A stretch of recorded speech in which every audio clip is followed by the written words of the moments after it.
Friends, welcome to our channel सही है। तो आज हम मैकेनिक्स का सप्लीमेंट्री एग्जाम का विंटर 2023 का क्वेश्चन नंबर 4B स्टडी करने वाले हैं। तो क्वेश्चन देखेंगे। Two electric trains A and B leave the same station on parallel lines. The train A starts from the rest with a uniform acceleration of 0.2 meter per second square and attains the speed of 45 km per hour, which is maintained constant afterwards. The train B leaves 1 minute after the uniform acceleration of 0.4 meter per second square to attain the maximum speed of 72 km per hour, which is maintained constant afterwards. When will the train B overtake the train A? तो पहले question समझ लेंगे। तो question में given है कि दो electric train से A एंड B दोनों सेम स्टेशन से लीव एक साथ हो रहे हैं और दोनों पैरेलल लाइंस में चल रहे हैं। तो ट्रेन A रेस्ट की पोजीशन में स्टार्ट होके यूनिफॉर्म एक्सेलरेशन से, उसका यूनिफॉर्म एक्सेलरेशन है 0.2 मीटर पर सेकेंड स्क्वायर, जो मैंने गिवन में लिखा है a is equal to 0.2 metre per second square, and उसकी स्पीड है 45 kilometre per hour. And then simultaneously वो स्पीड उसकी कांस्टेंट रहेगी, मतलब constant speed 45 kilometre per hour change नहीं होने वाली। और उसके बाद ट्रेन बी स्टार्ट हो रही है 1 minute after train A. So train B have a acceleration 0.4 meter per second square and so question में हमें गिवन है ट्रेन एक्सेलरेशन है 0.2 metre per second square and उसकी स्पीड है 45 kilometre per hour. And train B में acceleration given है 0.4 metre per second square and speed 72 kilometre per hour. दोनों की स्पीड तो कांस्टेंट रहेगी, एक्सेलरेशन भी सेम रहेगा। और हमें फाइंड करना है time period when train B overtakes train A, मतलब जब ट्रेन बी ट्रेन ए को ओवरटेक करेगी तो वो टाइम पीरियड हमें मिनट्स में फाइंड करना है। So let we have train A acceleration 0.2 metre per second square and उस स्पीड को हम मीटर पर सेकेंड में कन्वर्ट कर लेंगे। सो उसे कन्वर्ट करने के लिए हमें 5/18 से मल्टीप्लाई करना पड़ेगा। सो हम स्पीड को 45, जो हमारी ट्रेन ए की स्पीड है 45, उसको 5/18 से मल्टीप्लाई करेंगे। मल्टीप्लाई करने के बाद 12.5 मीटर पर सेकेंड हमें ट्रेन ए की स्पीड मिल जाएगी।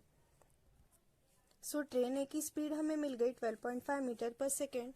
और हम अब उसका टाइम पीरियड भी फाइंड आउट कर लेंगे। So time period find out करने के लिए v is equal to u plus at, ये काइनेमेटिकल इक्वेशन हम यूज करेंगे। सो v मतलब स्पीड 12.5, इनिशियल वेलोसिटी 0 ही कंसिडर करते 0 लेंगे, और acceleration 0.2 into T. So t is equal to 12.5 divide by 0.2, तो t की वैल्यू मिल गए हमें 62.5 seconds.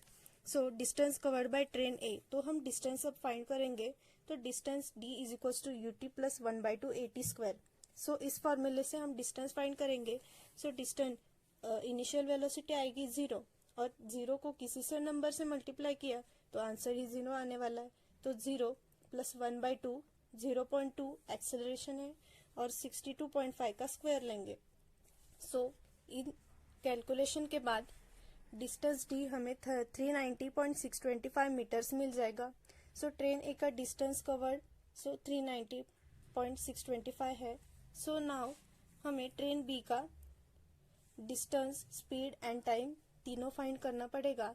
But train B 1 minute after train A के बाद आती है। सो ट्रेन बी की स्पीड फाइंड करेंगे।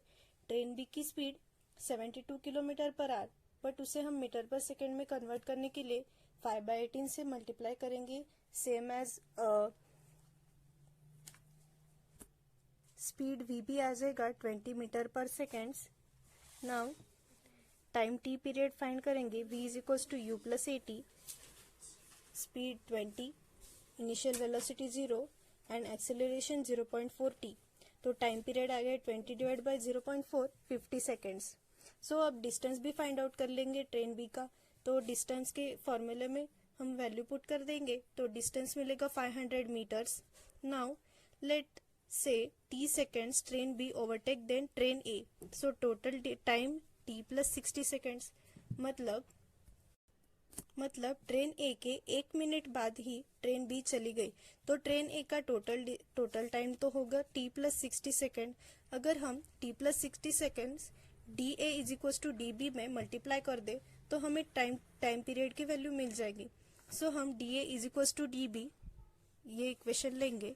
390.625 ये हमारा डिस्टेंस हो जाएगा ट्रेन ए का, प्लस उसको स्पीड 12.5, उसको T प्लस 60 से मल्टीप्लाई कर देंगे, minus time period of train A is equals to distance of train B plus speed 20 meters per second and T minus 50.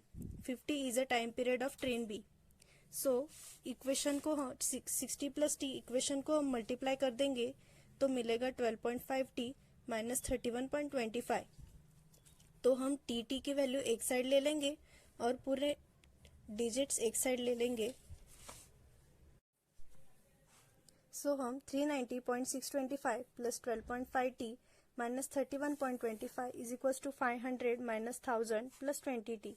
So 390.625 minus 31.25 plus 1000 minus 500, तो हम TT की term एक side ले लेंगे तो 20 से 12.5 माइनस कर देंगे तो 7.5 आएगा, और ये कैलकुलेशन हम कैलसी के करने से बाद 859.375 ये आंसर आएगा।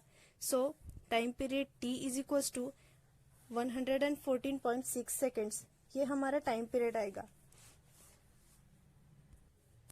नाउ जब ट्रेन बी ट्रेन ए को ओवरटेक करेगी तो वो टाइम पीरियड फाइंड करने के लिए हमें time period of train B plus मिला हुआ टाइम पीरियड ऐड करने के बाद हमें टोटल टाइम पीरियड मिल जाएगा। तो मिला हुआ time period 1114.6 plus time period of train B that is 50 seconds add करने के बाद हमें 164.6 सेकेंड्स ये आंसर मिल जाएगा। बट ये हमारा पूरा आंसर नहीं होगा बिकॉज हमें क्वेश्चन में मिनट्स में आंसर पूछा है, सो हम उसे मिनट्स में कन्वर्ट कर देंगे। सो 164.6 डिवाइड बाय 60, तो आंसर हमें मिल जाएगा मिनट्स में।